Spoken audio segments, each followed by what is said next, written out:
got here tonight, and Daniel, my grandson, is going to be speaking with us tonight. Support him to go to Haiti. I think he's been there twice, so it's not much right now. He worked for Robinson Center this summer with a youth program, and he works all the time. He's very busy. I think he sang for 3 groups up at Parrish Ridge, and he's going to Parrish Ridge College and doing well. He's a fine young man. My wife think a lot of him, and I know his mom and daddy really thinks a lot of him. So, I'd like to present to you Daniel Parrish. Let him have it.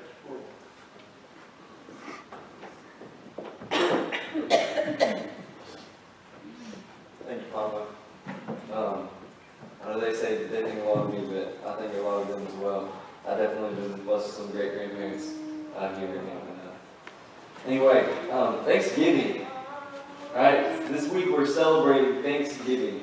And I can't tell you how many times already today, just going to church this morning, I was asked the question, what are you thankful for? I understand whenever we think about what we're thankful for, we probably think about a lot of different things.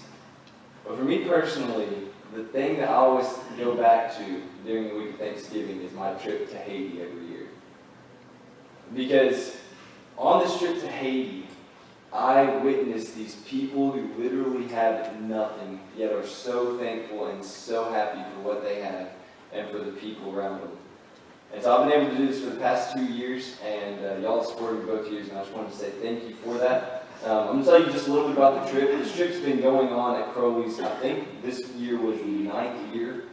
Art Smith is the one who heads it every year, and before he started going to Haiti, he went to the Dominican Republic and did some mission work there with some college kids.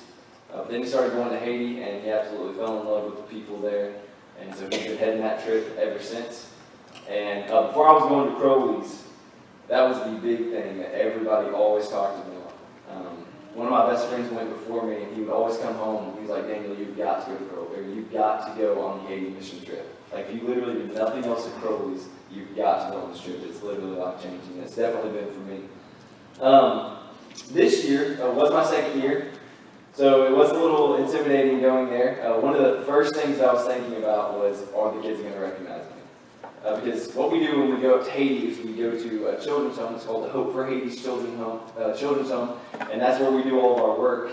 And so last year going there, I made connections with some of the kids there, and I was just thinking on the flight up there, and as we were driving there, by the way, there are no rules for driving in Haiti. Like, it is literally madness, the bus ride going there, because stop signs, pretty sure they mean absolutely nothing there. Because people just go, and I mean, it's just, I don't even know what the rules are there. But on the drive down there, I was just thinking, are these kids going to recognize me? There were 3 in particular that I was thinking about that I connected with really well last year. And we had a lot of new people in our group, and so we got off the bus, and the tradition of the Hope for Haiti's Children's Home is that whenever a group comes in, they have all the kids line up, and they'll sing 2 songs in Haitian, and then they'll sing 1 song in English, and it's always Jesus Loves Me, which is just a cool little way of introducing or welcoming us there. And so, anyway, we got off the bus, and a lot of the newer people were getting off first, but I could see the kids from the bus, and whenever me and a few of my friends walked out that were there the year before, it was just like smiles broke across these kids' faces, and they started waving at us, and it was just a really special moment for me, just the fact that they remembered me. And there was also a few other new kids this year that I got to meet, and that was really cool. So some of the work we do there at Haiti is, this year we started helping them build a facility. It was more of a facility they're going to use to reach out to more children in Haiti. We dug trenches for them so that they could start working on this. I guess the best thing that I can compare it to here would be more of like a day camp facility there, where they're going to be reaching out to more kids in their community, where they can come into the children's home and do different things to encourage them.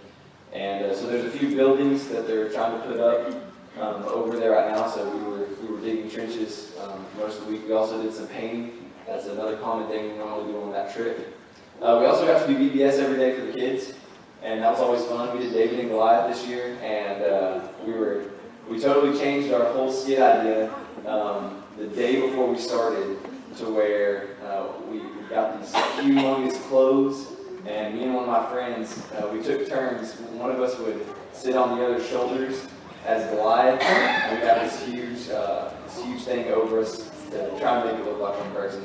It's kind of cheesy, but the kids loved it, and we got to do that. This was the first year that I've ever spoken with the translator, and that was really cool, getting to do that. It's definitely interesting having to stop every time you say a sentence and somebody else having to translate it for you. But it was a really good experience for me. Some of the most inspiring things from this year's trip, and this was the same for me last year, but it's church. We worship them on Sunday morning. They don't have evening services there, but the church is it's part of the children's home facility. They have this church, and the people in Haiti walk probably, I think the furthest someone told me they walked to church that morning was 10 miles, and it's very cool because the whole church service, people are coming in and out. It's not like us, we're going to meet at 9, it's going to be here. People are always coming in while church is going on and just kind of cycling through. There's a ton of kids that show up. It was just kind of cool for me to see how dedicated some of the people there were about coming to church. The fact that they would walk 10 miles on Sunday morning just to go to church just absolutely blew my mind. And thinking about how that relates to some of us, and how we have a hard time coming to church on Sunday morning at 9 whenever we just live 5 minutes away, just blew my mind. Another really inspiring thing for me was the leader of the children's home. Her name is Mary Lane, and she comes from a very wealthy family in Miami, Florida. And she basically went to college, and she had her life set up for her where she could be very successful. I don't remember what her degree was in, but she had a lot of connections, and she could have easily got into it and been very successful. But she made a trip down to Haiti, and she realized that that's what she wanted to do. She realized that that's what her calling was, and so she's been in Haiti ever since, working with the kids there. It's always so encouraging getting to go down and see how dedicated she is to this children's home, because it's definitely not an easy job for her. Just thinking about a few things from Haiti. One thing that we're encouraged to do when we go is take journals and reflect on things that are going on. And I think a lot of my reflection always comes from playing with the kids there, because that's one of the main things we do, and that's one thing that Art Smith tells us is the most important thing we can give the kids at Haiti is our time. He said we can dig trenches, we can paint the school, we can do VBS for these kids. But the most important thing we can give these kids is time. So we have time just dedicated to going out and playing with the kids on these trips. And it's just a really cool thing. Balancing is the #1 word I heard in Haiti. That's the word for swing set. And they have the swing set out behind, and that's where all the kids want to go all the time. So we'll be running around playing tag or something, then they just stop and it's balancing. So we'll go over there and push them. But it's kind of interesting because my first year to Haiti, I remember how terrified I was about connecting with these kids, because I'd never really been anywhere where there was a language barrier. And so I knew the Haitians, they spoke Creole, and Art Smith had given us these little pamphlets with just basic Creole, so I tried to look over that a little bit, but I didn't really learn much to help me there. But it was just really cool for me getting to go and see how it doesn't really matter where you are, children are always the same. Children are always the same. They still have that same imagination, they still find the same things funny. Whenever there was one really little kid, or St. Jeff, he was I think he was almost 2 the first year I went, and he loved playing peekaboo. Like, that was his favorite thing. That's something that kind of that you can do with almost any kid here, and they love it. It's just one of those things. But just seeing the resemblances between children in Haiti and looking at it in our language over here in America, and just seeing how really kids are always the same no matter where you go. I was thinking about that in terms of us as Christians, because we are all children of God. And that's what makes us the same. That's what makes us family.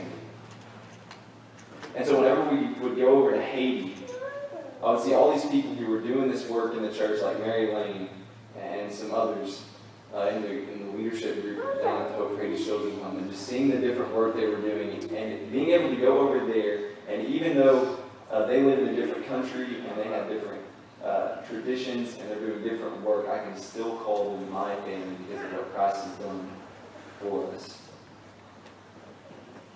The passage that makes me think of is Romans chapter 8.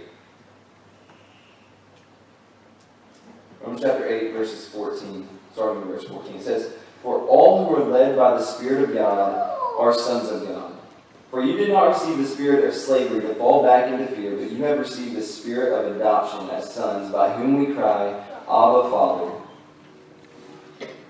The Spirit himself bears witness with our spirit that we are children of God, and if children, then heirs, heirs of God, and fellow heirs with Christ, provided we suffer with him, in order that we may also be glorified with him."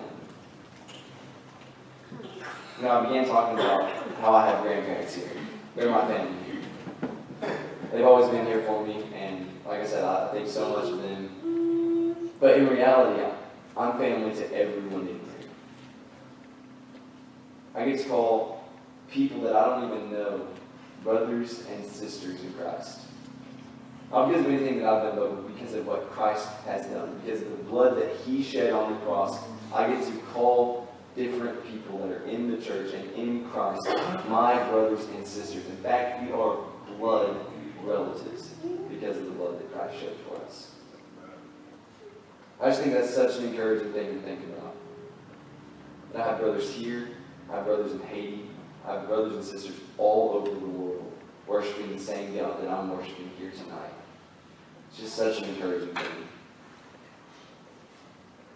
One more thing, and then we'll offer an invitation. But while I was at Haiti, I did make a video. One of the fun things that I like to do when I go on trips or go to church camp, I'll keep my phone out and just be videoing random stuff all week, and then at the end, I'll put it together in a video. And I don't know if anybody here is on Facebook, but if you are on Facebook and you want to go to my page, you can go down and you'll see that video there. It's just titled Haiti Mission Trip 2018, and 6 minutes long. You'll get to see some of the different work we've done, and you'll get to see some of the kids. You'll get to see a lot of the kids because they love cell phones. That's another word I hear a lot, photo. Because anytime you pull out one of these at Haiti, it's photo, and you just have these kids just run all around you, wanting to take pictures, all this stuff. I think this stuff is so cool. But anyway, if you're interested in seeing that and seeing some of the work that we did over there, feel free to check that out. My name is Daniel Parrish with 2 R's, so just search that on Facebook, and you'll be able to find me, and you'll be able to find that video. Talking about this family, I don't know if there's anybody here who's not part of that family. But if you want to be, we want to offer an invitation for you tonight to obey the gospel and come to Christ.